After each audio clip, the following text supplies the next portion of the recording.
La démocratie d'implication, cela suppose de développer le pouvoir d'agir de chacun de nos concitoyens grâce à des pratiques démocratiques nouvelles.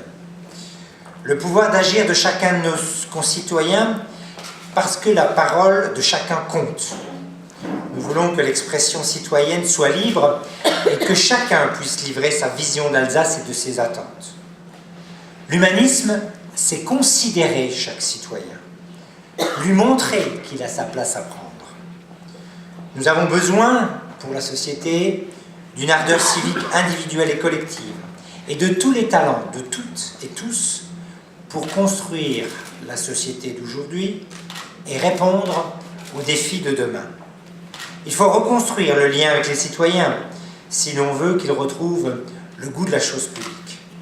La conscience citoyenne ne pourra être éveillée que si l'on suscite l'intérêt, l'échange et l'implication de chacun. Enfin, parce que nous ne pouvons faire grandir l'Alsace que si elle est portée et incarnée par les Alsaciens, et que chacun puisse apporter sa pierre à l'édifice. Et pour cela, les 100 jours à venir sont décisifs. Il y a la mission que le Premier ministre a confiée au préfet sur ce sujet. La question de l'Alsace est donc montée d'un cran. Elle est désormais reconnue au niveau du gouvernement comme étant un vrai sujet. Les 100 jours qui s'annoncent vont être donc décisifs dans ce débat. Dans 100 jours, le préfet aura rendu sa copie au gouvernement. Dans 100 jours, la possibilité de créer une collectivité d'Alsace dotée des compétences essentielles deviendra une réalité palpable et réalisable, ou sera au contraire considérée par le gouvernement comme un dossier à placer sous le bas de la pile pour très longtemps, voire indéfiniment. Nous sommes donc à une période clé de notre histoire régionale, une période de laquelle l'Alsace pourra sortir soit renforcée, soit vouée à disparaître progressivement de notre vie quotidienne au fil des ans. Il nous paraît donc essentiel avec Brigitte et avec l'ensemble des collègues élus ici, que la population puisse s'exprimer sur ce débat, qui ne doit pas être réservé aux élus et aux institutionnels. Dans les 100 jours décisifs à venir, les Alsaciennes et les Alsaciens vont avoir la possibilité de s'exprimer. Dans les 100 jours à venir, ils auront la possibilité de nous faire part de leurs projets, de leurs idées et de leurs visions pour l'Alsace de demain. Dans les 100 jours à venir, ils auront la possibilité de contribuer au projet que nous leur présentons.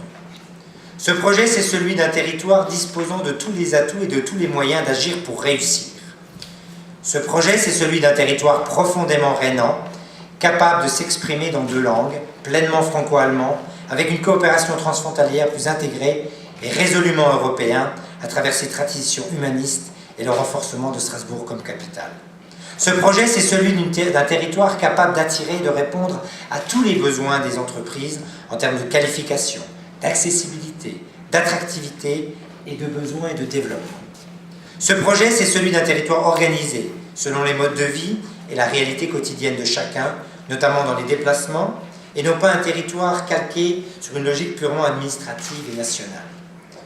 Ce projet, c'est celui d'un territoire où la population identifie clairement son élu et trouve un véritable interlocuteur de proximité en capacité de rechercher et de trouver des solutions concrètes. Notre projet n'est pas simplement un projet pour l'Alsace. C'est aussi un projet qui peut préfigurer pour la France une véritable république décentralisée.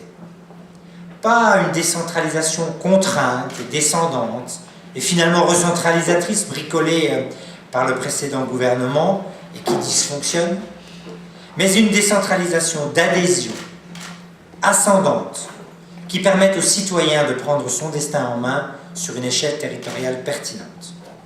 Un projet qui sert d'exemple, qui s'appuie sur l'alliance des territoires pour une action publique toujours plus humaine, toujours plus efficace, toujours plus proche de nos concitoyens. Un projet qui puisse aussi préfigurer le renouveau de l'Europe. Une Europe plus démocratique, plus intégrée, une Europe qui s'appuie sur la mitoyenneté de l'Alsace, la relation privilégiée des territoires rhénans. C'est ce que nous proposons aux Alsaciennes et aux Alsaciens à travers cette campagne d'information et d'expression citoyenne que nous lançons aujourd'hui, en invitant un maximum d'Alsaciens à participer activement et en nombre aux différents outils qu'on va leur proposer et que Brigitte va vous présenter. Nous les avons voulus simples d'utilisation, accessibles au plus grand nombre et adaptés aux pratiques de chacun. Adeptes du numérique avec le site internet ou adeptes de la plume avec la carte T. Nous n'inventons rien, nous ne faisons qu'adapter l'humanisme rhénan à l'ère du 2.0 sur le fond et sur la méthode qui va maintenant vous être présentée. Merci de votre attention.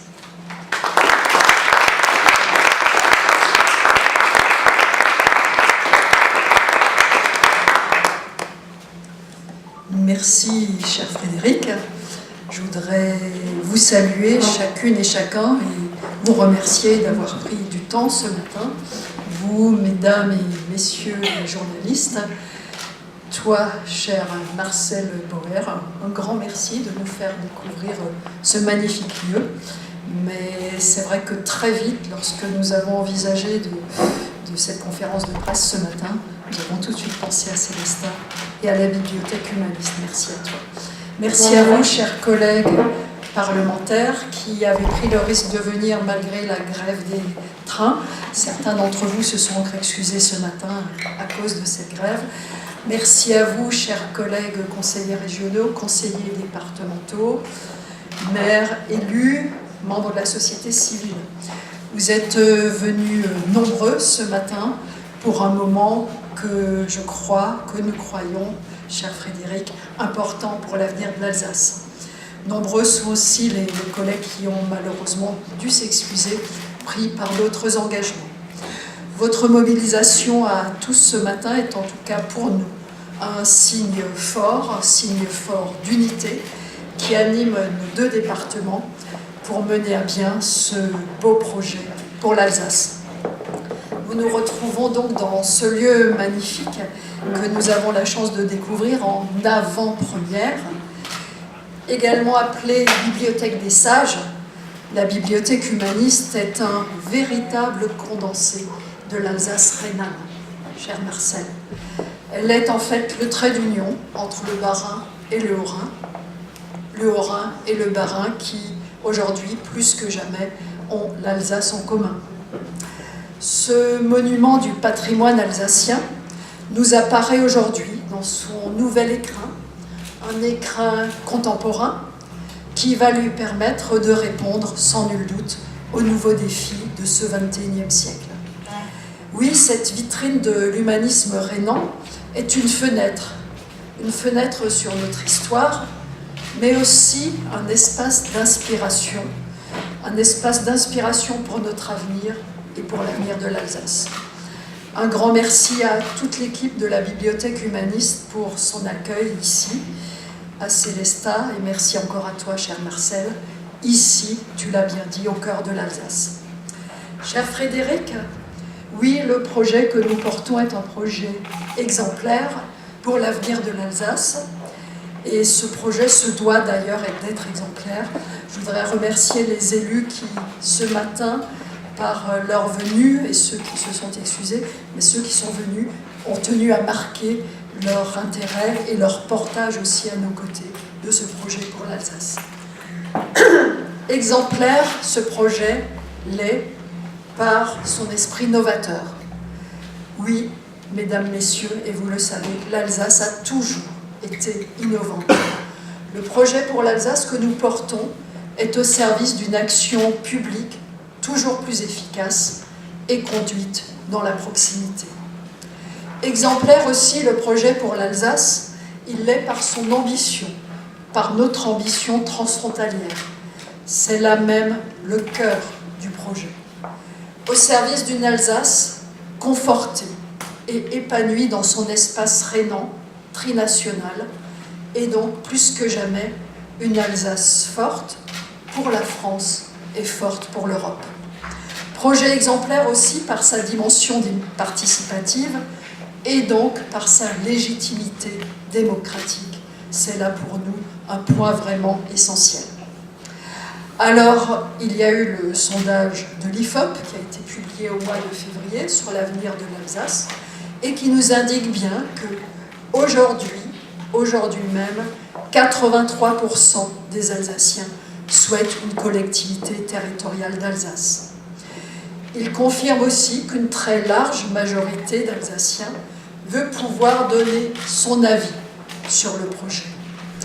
Il est donc tout à fait légitime de répondre à cette aspiration très forte des Alsaciennes et des Alsaciens et de permettre à chacune et à chacun, et notamment aussi aux jeunes, de donner leur avis sur un projet qui concerne tout simplement leur avenir. C'est tout le sens de la démarche que nous vous présentons aujourd'hui à travers l'ouverture de la plateforme numérique Expression citoyenne pour l'Alsace. Il nous tient à cœur, en effet, de permettre à chacun de s'exprimer sur ce projet. Chaque Alsacien va pouvoir le faire de différentes manières. Grâce au site internet qui va vous être présenté dans un moment, site internet expression citoyenne tout attaché .alsace, qui est mis en ligne à partir d'aujourd'hui. Et par cet outil, nous souhaitons justement toucher plus particulièrement les jeunes. Cet outil va donc vous être présenté dans un petit moment. Grâce aussi à la diffusion d'un document explicatif de 4 pages, imprimé à 1 million d'exemplaires et distribué avec les magazines départementaux Tout le Haut-Rhin. Tu vois, j'ai déjà fait la fusion. C'est pour l'instant toujours Tout le Bas-Rhin et le Haut-Rhin Magazine dans toutes les boîtes aux lettres de nos 2 départements, et ce, à compter du 23 avril prochain. Décidément, je suis pressée. Point important, ce document, donc, qui est un document explicatif en 4 pages, disposera d'une carte T qui pourra être complétée, qui pourra être détachée et retournée gratuitement aux 2 départements. Autre moyen de donner son avis, en publiant ses commentaires directement sur les sites Facebook des 2 départements, ou encore tout simplement en écrivant sur papier libre aux 2 départements. Chaque Alsacien pourra ainsi s'exprimer sur le projet.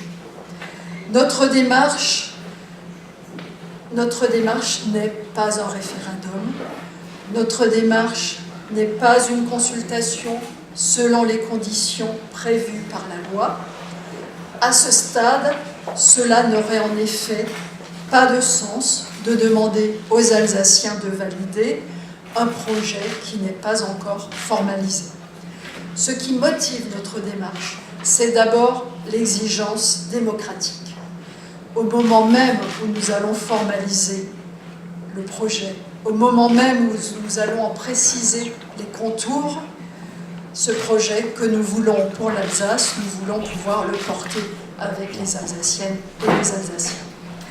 Pour cela, pour enrichir notre réflexion, nous avons besoin des propositions formulées par les Alsaciens. Nous avons aussi l'ambition, mesdames, messieurs, de donner et de former le consensus le plus large possible et de faire que les Alsaciennes et les Alsaciens se retrouvent en nombre autour du projet et qu'ils en partagent les principes fondamentaux, c'est-à-dire ce qui fait sens pour l'Alsace et que nous avons résumé dans un document Expression citoyenne pour l'Alsace. Frédéric Biry a évoqué à l'instant les enjeux de ce projet. La démarche Expression citoyenne pour l'Alsace est initiée dans un temps politique qui nous semble essentiel. Après une motion commune votée par les 2 départements en février 2017, il y a, chers collègues, à peine un peu plus d'1 an, après nos rencontres avec les plus hauts représentants de l'État, le président de la République, le Premier ministre, des ministres et des secrétaires d'État, le président de l'Assemblée nationale, le président du Sénat, fin 2017.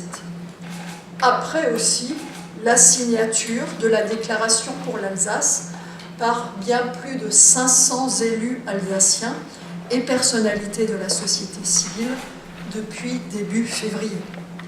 Après, je le disais tout à l'heure, après l'organisation d'un sondage et aussi de réunions de concertation qui sont organisées dans les territoires à l'initiative des acteurs associatifs. Et je tiens à les remercier. Après, enfin, l'ouverture d'une mission gouvernementale par le Premier ministre et la concertation des élus par le préfet de région chargé de rédiger un rapport d'ici l'été. Oui, mesdames, messieurs, le temps est à présent venu de donner la parole aux Alsaciennes et aux Alsaciens et de dégager le consensus le plus large autour du projet.